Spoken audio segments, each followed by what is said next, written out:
Water doesn't give you a warning before it breaks. It just hits you. 1 second, the basement was in that typical half-finished state of a massive construction site.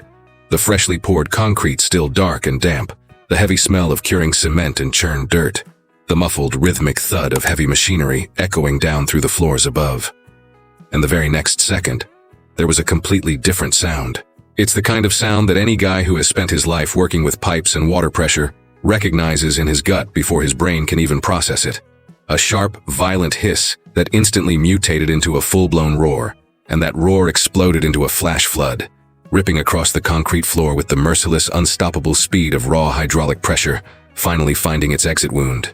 The lead supervising engineer was standing there in pristine white leather boots and an immaculate hard hat, screaming with the desperate intensity of someone trying to use sheer volume to cover up the fact that she had absolutely zero solutions.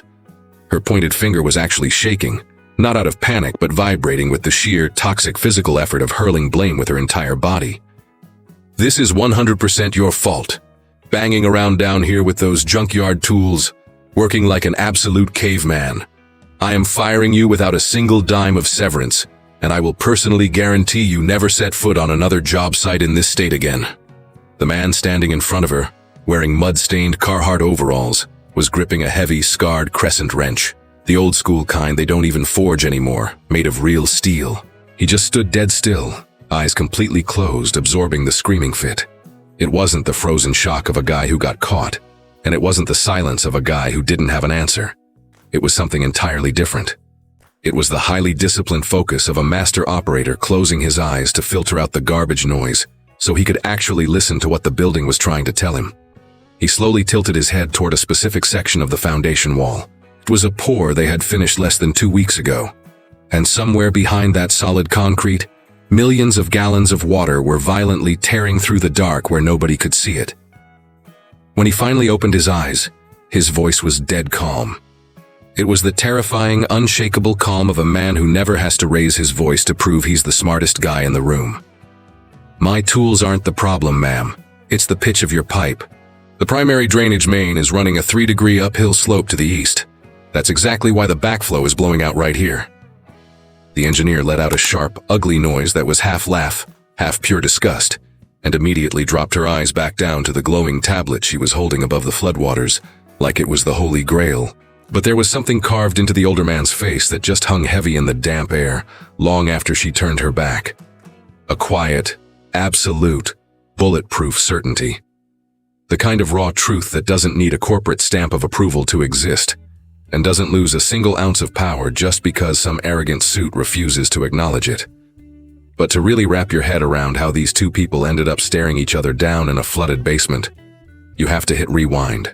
You have to go back to where the real stories are always forged, in the dead silence before the sun even thinks about coming up, in the exact places where nobody is paying attention. Joaquim Ferreira was out of bed before 5 a.m. every single day, running on the ironclad internal clock of a man whose body learned decades ago that those early hours were the only ones he truly owned. His rented room was the exact blueprint of a man who figured out how to strip life down to the bare essentials without letting it turn into misery. The bed was made with the razor-sharp military precision of a guy who had done it so many thousands of times it was pure muscle memory. Sitting on the small desk under a cheap reading lamp was a stack of heavily worn, dog-eared technical manuals. Books that weren't just read, but aggressively studied. The margins blacked out with the kind of notes a man takes to survive, not to pass a test. And sitting dead center on a narrow shelf, perfectly leveled at eyeline from the bed, was a framed photograph of a woman flashing a smile that was so deeply genuine, it felt like it was still warming the room long after she was gone. He never walked out the door without looking at her. The small workbench shoved up against the window was where his real arsenal lived. Every single tool was meticulously wrapped in heavy, oil-soaked canvas that he treated himself with the exact right blend of lubricants. Not out of some cute, nostalgic sentimentality, but because he learned the hard way in the trenches that a well-maintained tool will feed your family for a lifetime, and a neglected tool will get you killed on a job site. There was a massive crescent wrench he inherited from his old man. The grip physically worn smooth in the exact spots where 2 generations of calloused hands had torqued steel for 50 years. There were heavy masonry trowels, chisels, and a pointing trowel with a cracked handle that he had field repaired with braided copper wire on a massive high-rise gig in Chicago 23 years ago. and it still struck perfectly true. There was a heavy sharpening stone that he ran his floats across with slow, hypnotic, perfectly uniform strokes every single morning. He didn't do it because the steel actually needed an edge every day. He did it because the physical ritual of prepping the iron was his way of aggressively calibrating his own mind for the bloodbath the day was going to bring.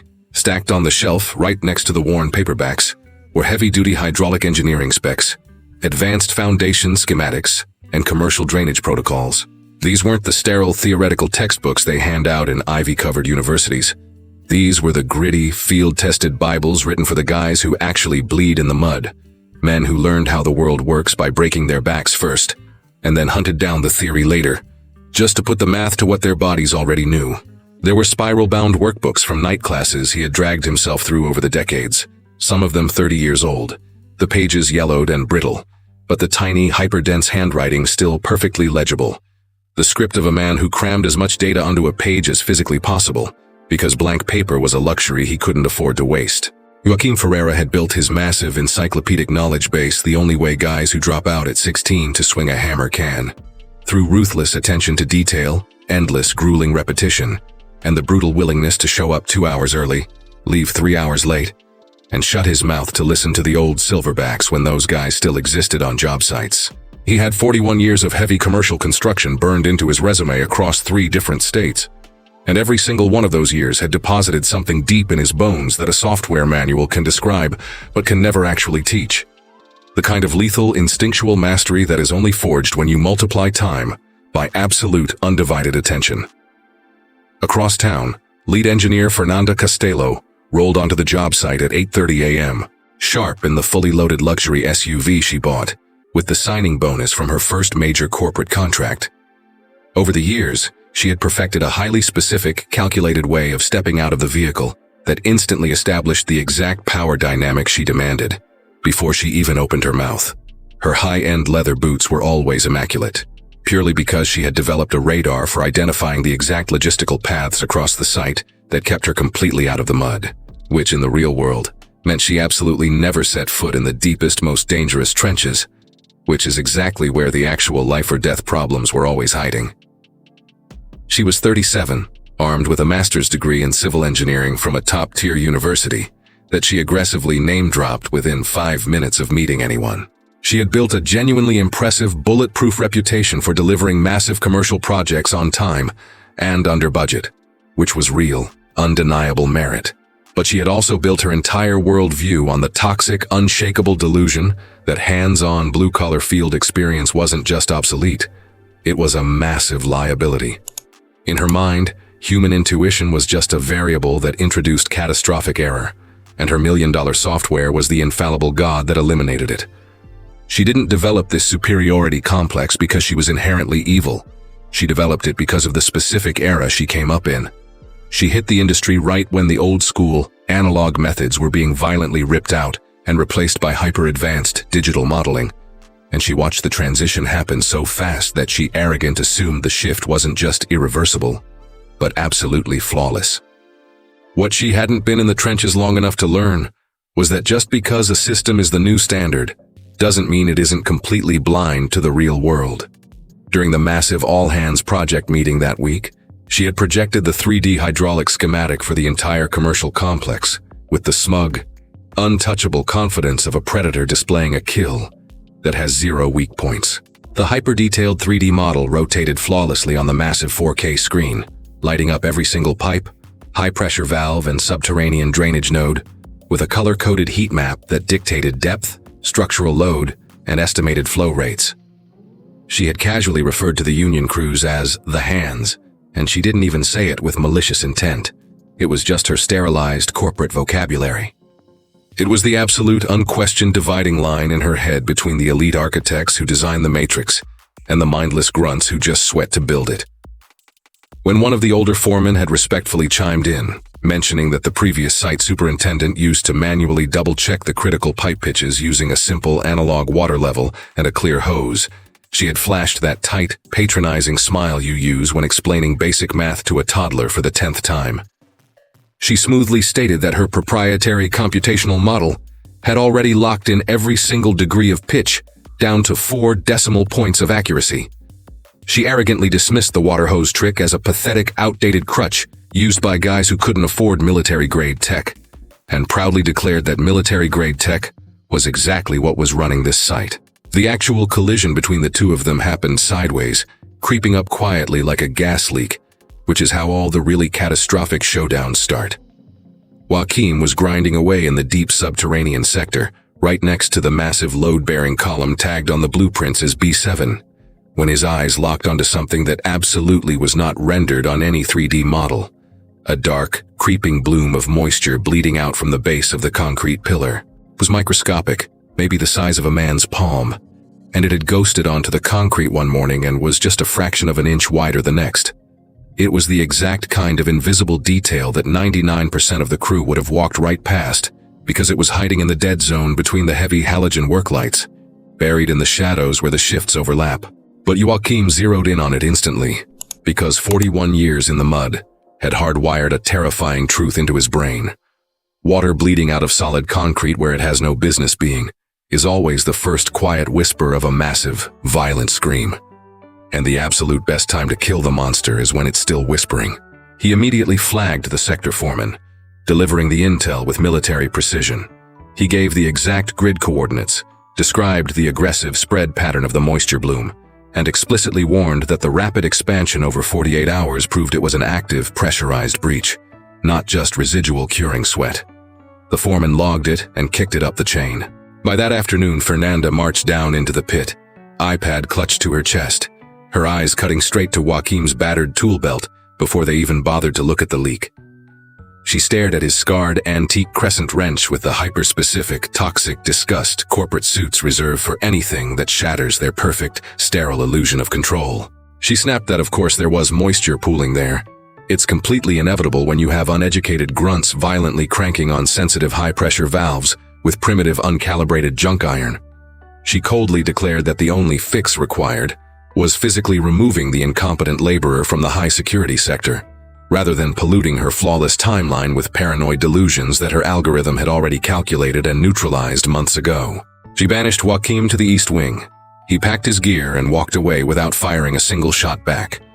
He moved with the heavy, ironclad discipline of a veteran who knows that throwing a punch in the middle of an ambush is a great way to get yourself killed. He carefully wrapped his heavy iron in the oiled canvas, marched over to his new exile in the East Wing, and executed his grunt work with the exact same lethal precision he applied to everything else. But that night, after the heavy iron went quiet, after the shifts rotated out and the massive site plunged into that dead, heavy silence right before the skeleton crew fully mobilized, Joachim ghosted straight back to Pillar B7. He dropped to his knees and pressed his ear flat against the freezing, curing concrete. It was the ancient bloodline technique he had learned from a master mason, who learned it from the guy before him. A pure, analog transmission of survival data that existed long before Silicon Valley was even a concept. A way of listening to the bones of a building that no software has ever figured out how to replicate. He pulled his heavy wrench and started lightly tapping the concrete, moving in a highly specific tactical grid pattern. He wasn't just banging on a wall. He was running a manual sonar ping, reading the acoustic feedback using an internal database forged from decades of knowing exactly what dying concrete sounds like. And he heard the monster breathing behind the wall. He pulled his beat-up field notebook out of his chest pocket, the same pocket that had held 30 different notebooks over his career, all carrying the exact same heavy, comforting weight. He clicked his pencil and started sketching. He didn't draw a rough guess.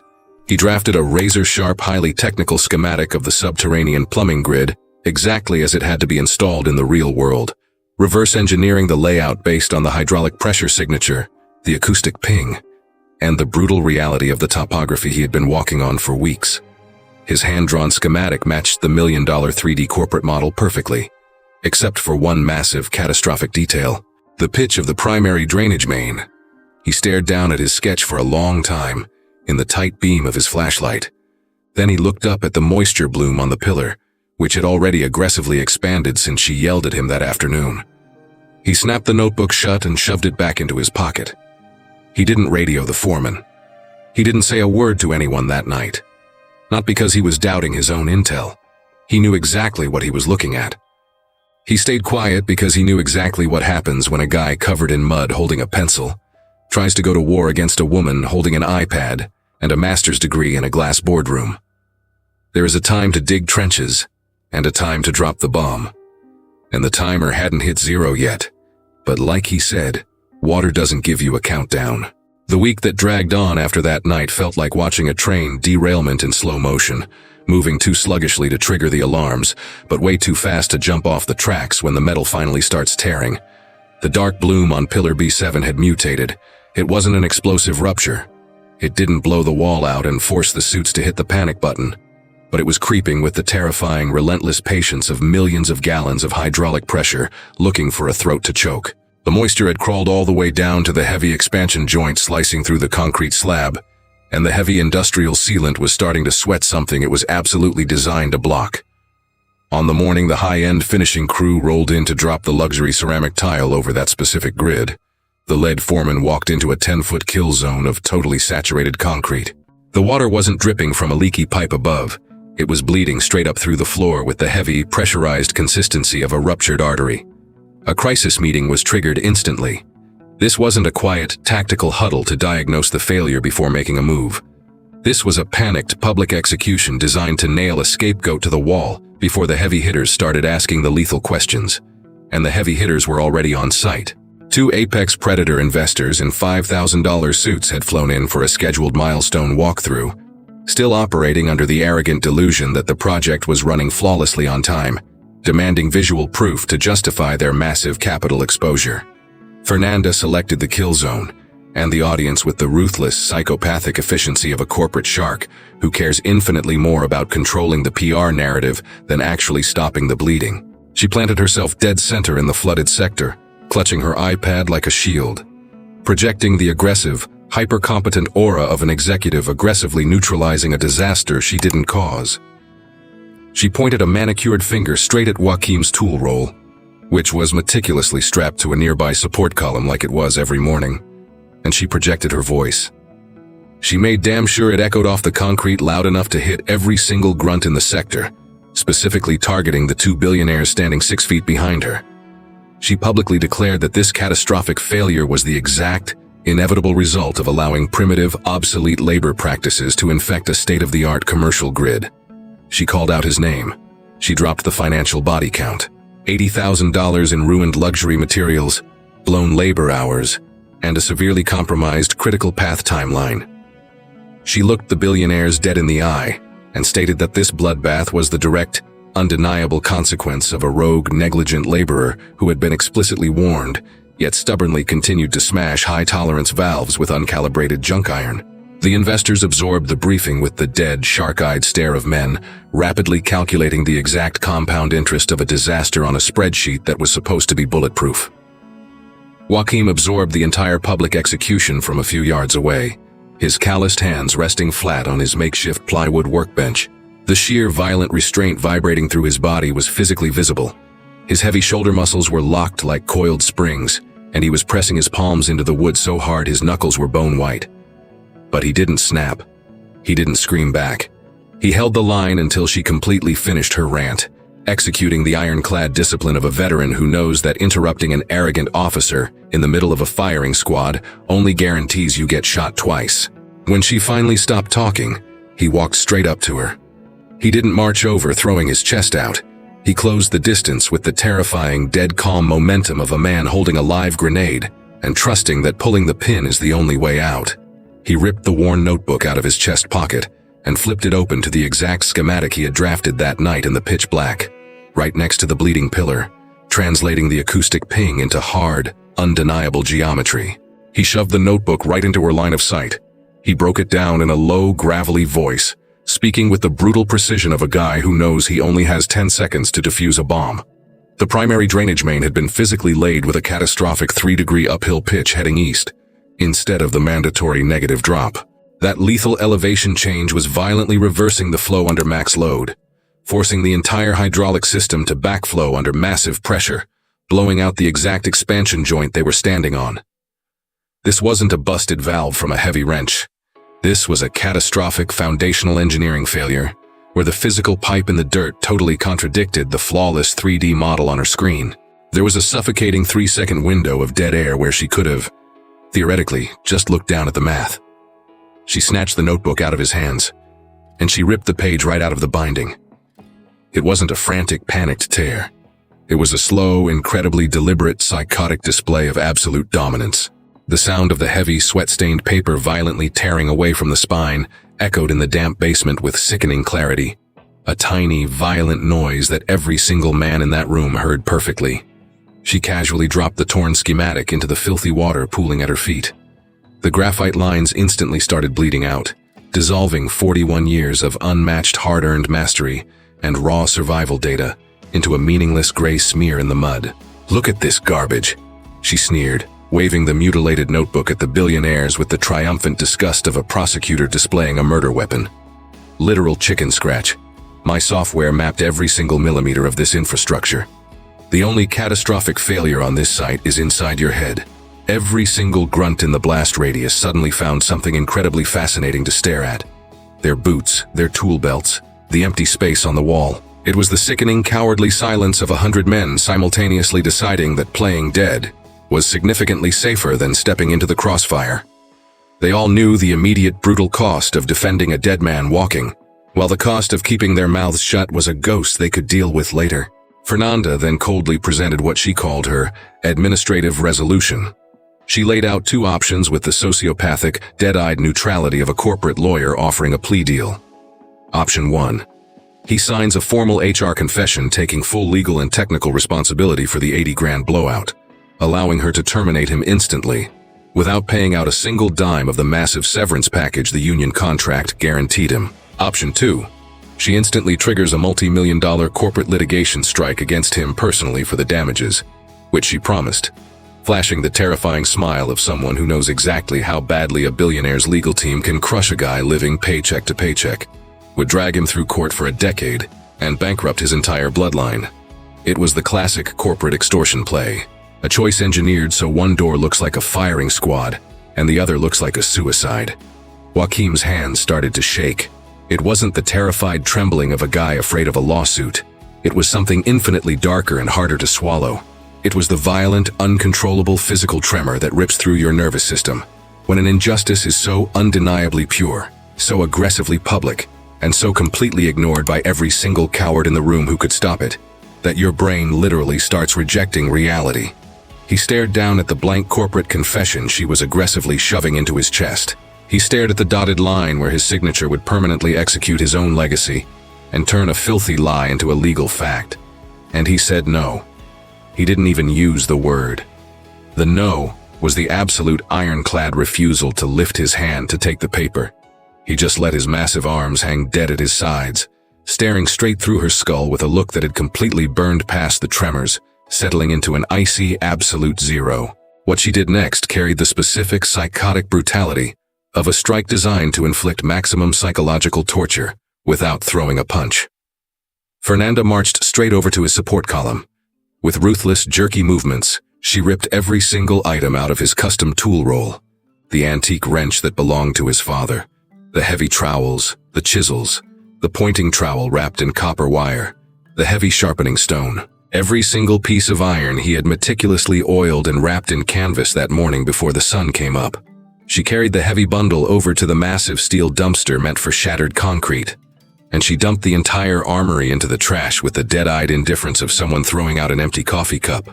The deafening crash of heavy steel smashing into the dumpster echoed across the entire subterranean level. She pointed a manicured finger at the concrete ramp and barked that armed security would escort him off her property. Joaquim stood dead still for a heavy, suffocating minute. He looked at the dumpster. He looked at the 100 cowards in hard hats who wouldn't even make eye contact with him. He looked at the billionaires who were already checking their phones. And then he slowly walked over to the rusted edge of the dumpster, leaned deep into the garbage, and dug through the shattered concrete and twisted rebar until his scarred fingers wrapped around the heavy crescent wrench. The old iron, the one with the grip worn smooth by the ghosts of 2 generations, and he pulled exactly 1 tool out of the trash. He stood up, gripping the iron in his massive fist. His eyes were burning with something she clearly hadn't calculated for. It wasn't the crushed, humiliating defeat she was desperately trying to extract from him. It was something infinitely more dangerous. It was the terrifying, absolute peace of a man who had bled for his craft for his entire life, who was literally holding the only piece of his legacy they couldn't steal, and had decided, right then and there, that it was all he needed. One of the billionaires shot Fernanda a deeply unsettled look, which she instantly waved off with a casual flick of her wrist, dismissing the execution like a minor HR glitch, before aggressively pivoting back to the spreadsheet. It is genuinely sickening to think that someone could literally throw 40 years of a man's blood, sweat, and legacy into a garbage dumpster, right in front of 100 guys, and actually laugh about it, isn't it? If your blood is boiling right now, if you are 100% riding with Joachim, smash that like button. That tap is your way of saying you saw it, that it mattered, and that this kind of psychotic cruelty doesn't just get swept under the rug. Because the millions of gallons of water backing up through that reversed pipe were still bleeding out across the floor right that second. And that water didn't give a damn that Joachim had just been frog-marched off the site by security. It was exactly where it was 5 minutes ago, building massive pressure, hunting for a weak spot, obeying the ruthless laws of physics that absolutely do not care who just got fired. And Joachim, walking out the heavy iron gates with a single wrench in his fist and a ruined notebook in his pocket, knew exactly what the water was going to do next. The question wasn't if the subterranean level was going to violently flood. The question was what time the bomb was going to go off. The cheap rented room was the kind of place that hoards the dead silence of 2 a.m. Like a suffocating blanket, every tiny noise violently amplified by the sheer emptiness, the low hum of distant highway traffic bleeding through the thin walls like a ghost, the cheap plastic wall clock hammering out the seconds with the aggressive ticking of something that knows you can't sleep. Joachim was laying flat on his back, staring at the ceiling, still wearing his mud-caked steel-toe boots. It wasn't a deliberate choice to leave them on. It was the total system failure of a body that had physically unlocked the door and collapsed on the mattress, while his brain was still trapped down in the flooding trench, staring at his life's work dissolving in the dirty water. The deafening crash of his father's iron hitting the dumpster playing on an endless, violent loop. He laid there paralyzed in the dark for hours, eyes wide open, breathing shallow. And then he sat up. He grabbed the heavy crescent wrench off the nightstand, shoved the mutilated notebook into his pocket, and walked out into the freezing night with the terrifying, unhurried pace of a man who knows exactly where the war is. The massive job site at midnight carried the heavy, haunted quiet of a war zone after the guns stopped firing. It wasn't the peaceful silence of an empty field. It was the tense, coiled silence of a place where the violence is just paused, where the massive yellow iron sleeps exactly where it was parked, waiting for the sun to come up and the chaos to restart. The blinding halogen security towers burned harsh yellow holes into the pitch black, and burying deep underneath it all, the massive subterranean level was waiting with the lethal patience of a catastrophic disaster that only gets worse when everyone goes home. He walked down the heavy concrete access ramp and stopped dead. The water had surged. It wasn't just the creeping, saturated puddle from that afternoon anymore. It had violently pushed up, completely swallowing the massive concrete slab, swallowing his boots up to the ankles the second he took a step into the dark. The air in the trench had fundamentally mutated. It smelled heavy and toxic, reeking of raw earth, curing cement, and the harsh chemical bite of the industrial waterproof sealants they had desperately slathered on the walls. Sealants that were completely failing because they were fighting a war on the wrong front. Joachim waded into the black water. The freezing liquid bleeding through his heavy leather boots triggered a reaction that was a brutal mix of physical agony and absolute, terrifying validation. It was the final, undeniable proof that the ghost he had heard whispering behind the concrete with his ear to the wall, the math he had scratched into his notebook, was violently ripping its way into the real world with the exact punctuality of a disaster everyone ignored when they still had time to stop it. He dropped straight to his knees in the freezing floodwater.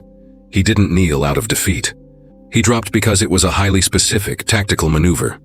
It put his head inches from the surface of the water and the concrete slab beneath it, and water transmits heavy kinetic vibration in a way that thin air never will. It was the exact same raw, analog physics that Tomas's father used with the glass of water on the dirt, weaponizing the environment with whatever you have, which tonight was 2 freezing knees and a pair of ears tuned by 40 years of listening to buildings scream. He pulled out the stethoscope. It belonged to an old buddy who ran diagnostics on heavy hospital HVAC systems, and he had handed it over with the dead quiet discretion of a guy who knows that sometimes the right piece of gear is the only thing standing between a theory and a body bag, and you don't ask stupid questions. Joachim had used medical stethoscopes on high-pressure plumbing grids before, a black ops trick he picked up from a legendary pipe fitter on a massive commercial build in Recife 22 years ago. It's the kind of elite, ghost-tier knowledge that doesn't exist in any corporate training manual, passed entirely hand-to-hand in the trenches like a loaded gun. He pressed the freezing metal receiver against the concrete wall, starting at the far edge of the kill zone, and moving with brutal, systematic precision toward the epicenter. The stethoscope translated the vibrations bleeding through the concrete into raw acoustic data that his brain processed with terrifying speed. He filtered out the low, dead hum of static pooling water. He bypassed the slightly sharper hiss of the slow-moving current. He was hunting for the killer, a very specific, violent acoustic signature. The sound of massive hydraulic pressure smashing into a choke point, where two conflicting currents violently collide and create a screaming turbulence that only a master operator knows how to hear. He found the throat. It was buried exactly 14.5 feet from the primary intake valve, at a heavy junction node that the pristine 3D model treated like a minor detail.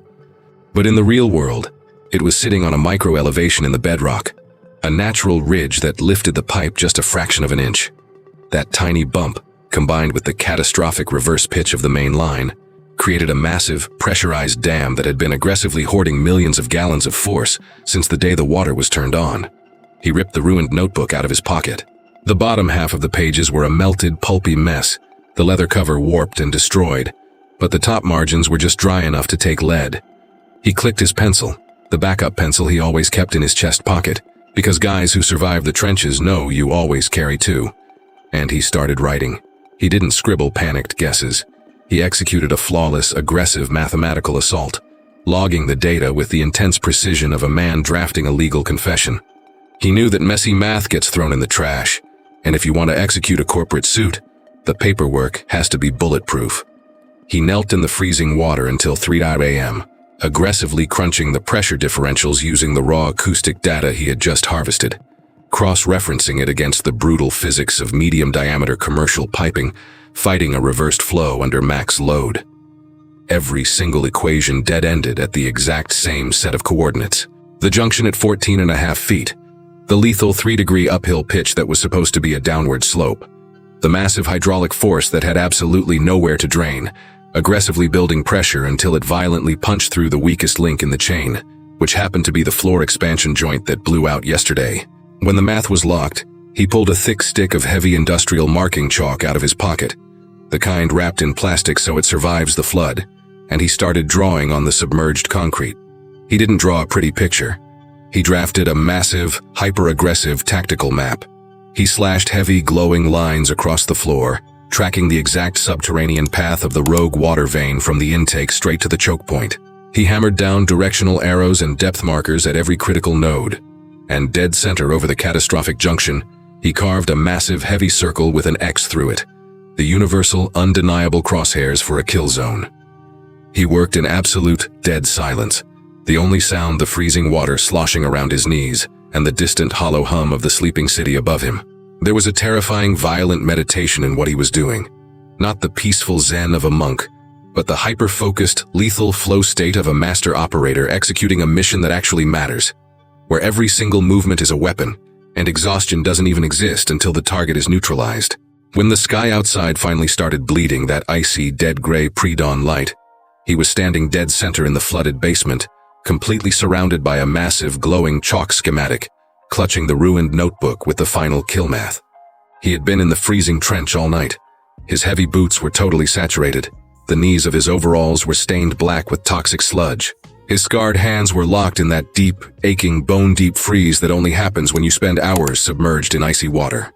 But the map was on the floor, and the math was in the book, and a guy who was violently fired and thrown in the trash yesterday was standing tall in the middle of a multi-million-dollar disaster that technically wasn't his problem anymore.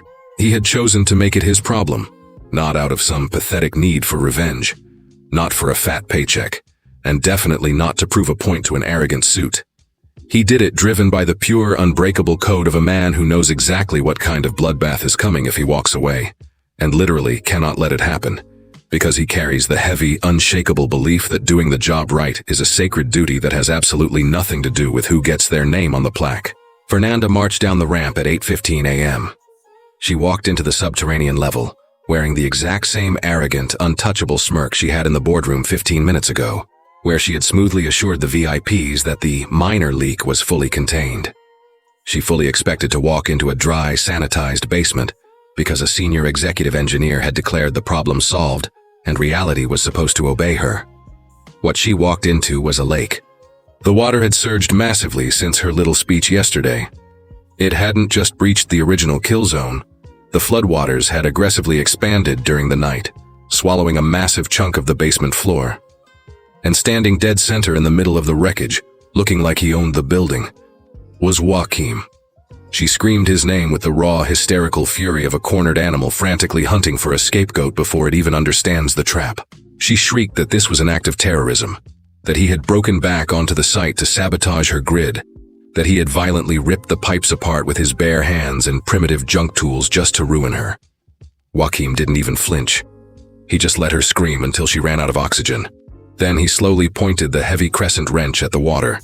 The massive tactical chalk schematic was glowing like neon through the murky floodwaters. The industrial wet chalk had survived the night perfectly, screaming the undeniable truth to anyone with eyes. The aggressive directional arrows, the hard depth numbers, and the massive undeniable crosshairs painted directly over the kill zone at 14.5 feet. The bomb is buried right there. His voice was the exact same low, dead calm register it had been yesterday. No screaming, no gloating, just the icy precision of a surgeon diagnosing a fatal tumor before it bursts. The primary main was laid with an aggressive positive pitch instead of a negative drop. The water physically cannot drain. It's building massive hydraulic pressure until it blows the concrete apart. He pointed the heavy iron straight at the X. And he just stood there, knee-deep in the freezing floodwater, clutching his father's wrench and a ruined notebook, staring at her with the terrifying, absolute patience of a man who has fired the kill shot and is completely willing to stand there as long as it takes for the body to hit the floor. The apex predator investor had marched down the ramp that morning flanked by the other two billionaires, sticking to the aggressive inspection schedule they had locked in weeks ago before releasing the next massive tranche of funding. These were ruthless operators who had butchered enough bad deals to instantly smell the difference between a crisis being managed and a total disaster being covered up. And what they walked into was absolutely not a controlled environment. It was the catastrophic aftermath of a grenade going off in the hands of the person who promised it was a dud. Fernanda had desperately tried to spin the narrative before their expensive shoes even hit the concrete. Walking down the corridor, she projected her slickest boardroom voice, casually waving off the flood as a minor hydraulic anomaly currently under evaluation, assuring them her elite technical team was isolating the source vector and promising the schedule would absorb the hit with zero financial impact. It was the classic toxic language of corporate damage control, not actually fixing the problem, just aggressively managing the illusion of control, which is usually enough to buy time. But the billionaires walked down the ramp and stared at the lake, and they stared at Joachim, standing dead center in the floodwaters like a titan, surrounded by the glowing chalk tactical map. The lead investor froze. He stared at the massive schematic burning through the muddy water, processing the hard, undeniable math scrawled across the concrete. He stared at the exhausted, mud-caked man who had clearly spent the entire night freezing in a flooded basement that technically wasn't his problem anymore. The look that locked onto the billionaire's face was the terrifying, hyper-calculated stare of an apex predator completely rewriting his threat assessment of every single person in the room in real time. He slowly turned his head and asked Joachim, directly, ignoring the engineer completely, what exactly needed to be done. Fernanda frantically opened her mouth to intercept. The billionaire casually raised one hand. He didn't snap, he didn't yell.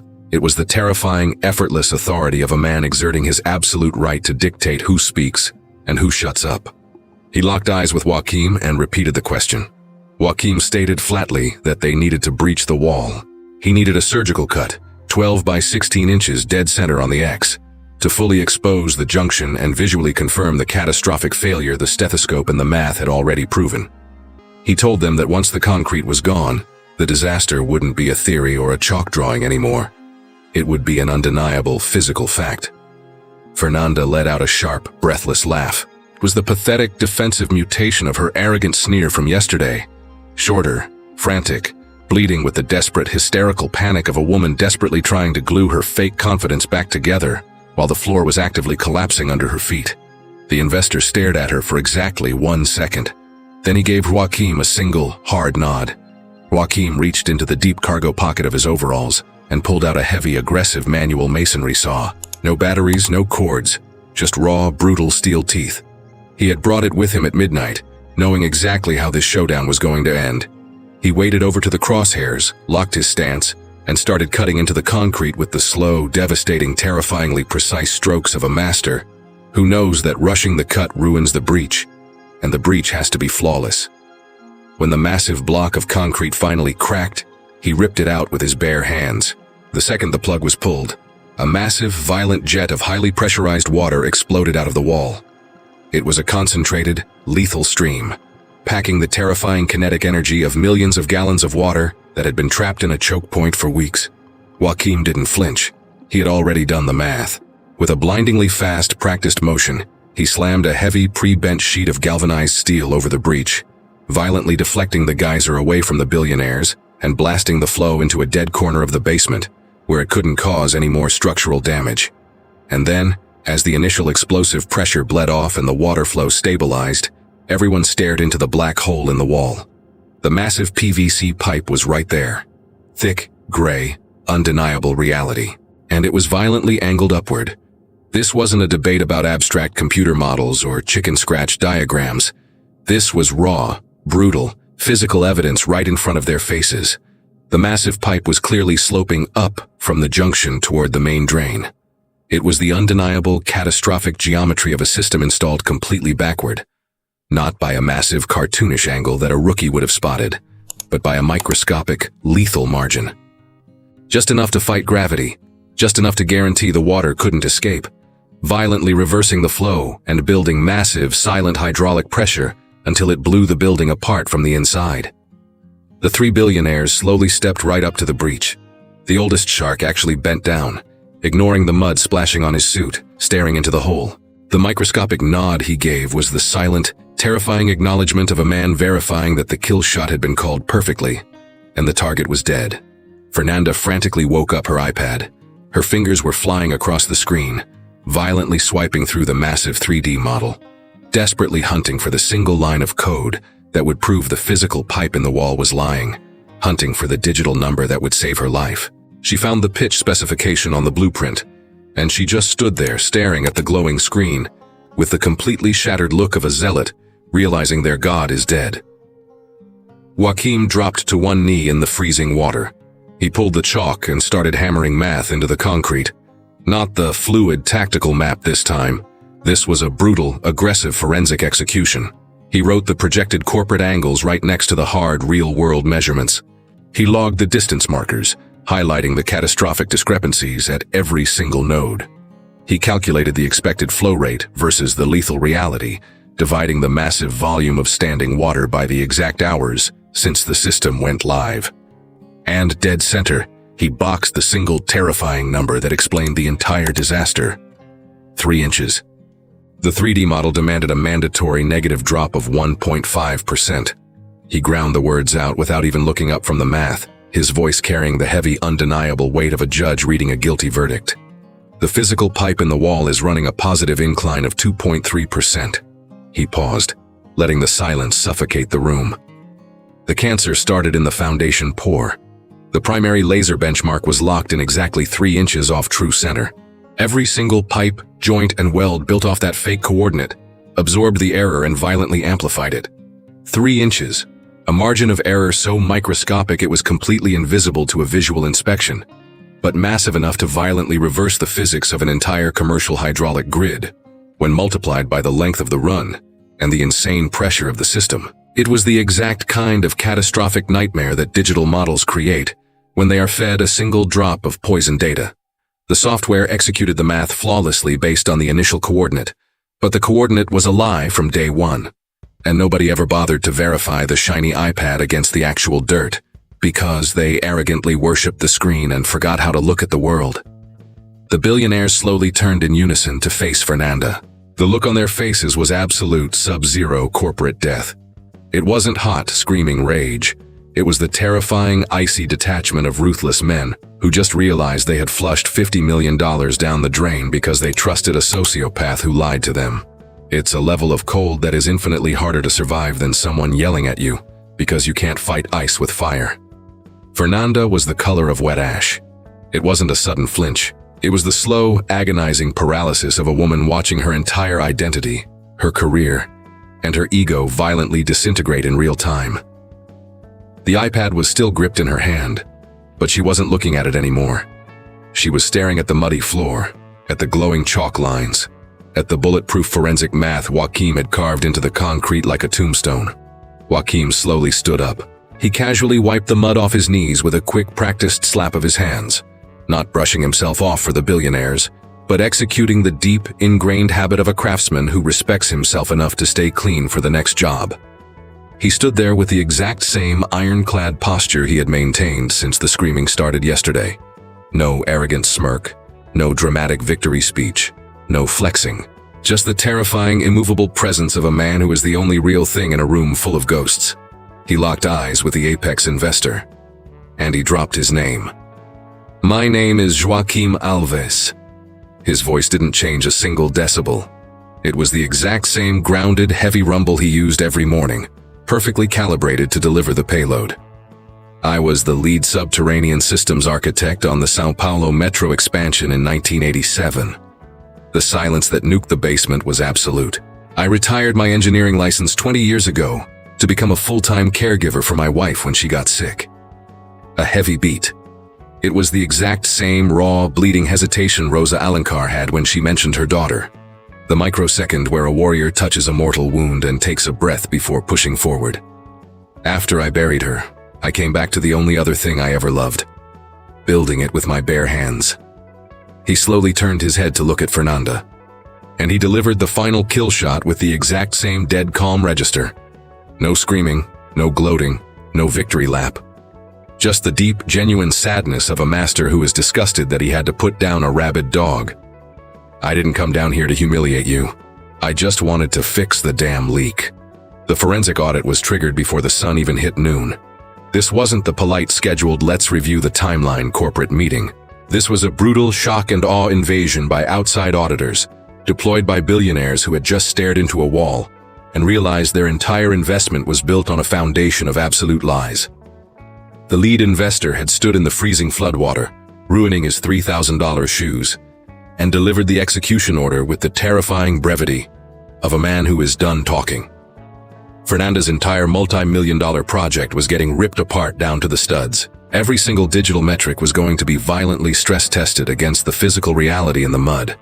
Every single benchmark was going to be shot with a laser, not a keyboard. And she was suspended, completely stripped of all site access, effective immediately, while the auditors went hunting for bodies. She had tried one last desperate, pathetic spin. She frantically stammered that the anomaly had been catastrophically compromised by unauthorized interference, that Joaquim trespassing on the site had contaminated the diagnostic data, whining that unpredictable environmental shifts had altered the terrain after the pour. It was a slick, desperate corporate defense that might have saved her job in a glass boardroom. But the site foreman stepped up. It was that massive, paradigm-shifting moment when a guy who has been keeping his head down playing survival politics suddenly realizes that the armor is gone, and the only thing that will keep him from drowning is the absolute, unvarnished truth. He looked the billionaires in the eye and laid out the entire bloodbath. The moisture anomaly reported and aggressively ignored, the tactical notebook ripped to shreds and thrown in the water, the antique tools dumped in the trash, the psychotic attempt to extort a fake confession. Two other grunts immediately stepped up and backed his play, dropping short, brutal confirmations that nailed the coffin shut. Fernanda didn't say another word. It wasn't a strategic retreat. It was the total, paralyzing silence of a chess player realizing the board has been flipped. The pieces are gone, and she is standing in an empty room. The billionaires moved toward the exit with that terrifying predatory efficiency rich men use when they need to burn a bridge and get back to making money. But the lead investor stopped dead at the ramp. He turned back to Joaquim and fired off a directive that was the ultimate form of apex predator respect. He didn't ask. He stated that they needed Joaquim to personally oversee the total teardown, and rebuild of the entire commercial hydraulic grid. He promised a blank check consulting contract would be waiting for him at 8 a.m., and he fully expected him to sign it. Joachim stood there. He looked down at the heavy crescent wrench in his fist for a long, quiet second. Then he looked the billionaire dead in the eye and said he'd take the job, but he had two non-negotiable demands before his pen touched paper. Demand 1. The union grunts who actually poured the concrete and laid the bad pipe were getting a massive hazard pay bonus for the demolition and rebuild. They didn't screw up the math. They blindly followed the arrogant orders they were given, and Joachim absolutely refused to let the guys breaking their backs pay the price for a suit's ego. Demand 2. A massive chunk of the crisis management budget was being immediately redirected to fund an aggressive, on-site masterclass apprenticeship program for the Greenhorn laborers. Not some garbage corporate HR seminar with a PDF certificate. Real, brutal, hand-to-hand combat training in the mud. Dedicated paid hours where the old silverbacks could actually teach the kids how to read the dirt, and the rookies could ask questions without getting screamed at for being stupid. The billionaire stared at him for exactly 1 second. Then he shoved his hand out to seal the deal. The next 3 months were an absolute bloodbath of heavy iron and concrete, jackhammers tearing the slab open, ripping the rotten PVC out of the ground, and resetting the master benchmark using the ancient bulletproof water level and hose method to permanently erase the fatal 3-inch lie. It burned through massive amounts of overtime and obliterated the original budget. But when the dust finally settled, they had built a subterranean hydraulic fortress that actually matched the shiny 3D model, because it was finally anchored to reality. Joachim didn't manage the rebuild from an air-conditioned trailer. He was in the trench every single day, leading from the front, dropping to his knees in the mud when the pipe needed to be set, putting his hands on the iron, aggressively teaching the crew while he worked. He realized, watching the young kids circle around him, that they were staring at him with that hungry, desperate respect you only give to a master who holds the ancient fire that the corporate manuals are trying to extinguish. Fernanda was officially terminated 3 weeks into the audit. The forensic report was a slaughterhouse, documenting not just the fatal benchmark error, but the toxic, dictatorial culture of suppression that had aggressively gagged anyone trying to stop the disaster. Her professional engineering license was dragged in front of the state board. Not for intentional sabotage, the report noted, but for catastrophic technical negligence and psychotic mismanagement that endangered lives. Months later, rumors circulated that she landed a gig selling enterprise software, where her obsession with digital models was useful, and where her massive ego couldn't accidentally drop a building on anyone's head. Nobody popped champagne when she got fired, but absolutely nobody lost a second of sleep over it either. The very first thing Joachim brought into his new glass-walled consulting office was the heavy crescent wrench. It sat flat on his massive mahogany desk for a week before the site foreman, the exact same guy who had finally found his spine in the flooded basement, walked in holding a custom-milled oak plaque and a heavy steel mounting bracket. He didn't make a big speech. He just grunted that the iron belonged on the wall in the crew break room, not hiding in a suit's office. The heavy wrench was bolted to the oak plaque, and laser burned into the wood underneath it was a single sentence.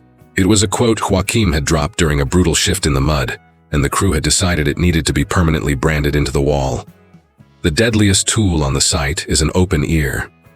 Months later, standing on the roof of the massive commercial complex, with the skyline burning orange behind them, and the grand opening locked in for next week, Joachim was leaning against the parapet next to the Greenhorn apprentice, the same kid who had desperately tried to reach a hand out to help him in the mud, who had been violently ordered to step back, but who had carried that sickening shame in his gut until he hunted Joachim down to beg for an apprenticeship because he wanted to learn how to stand his ground.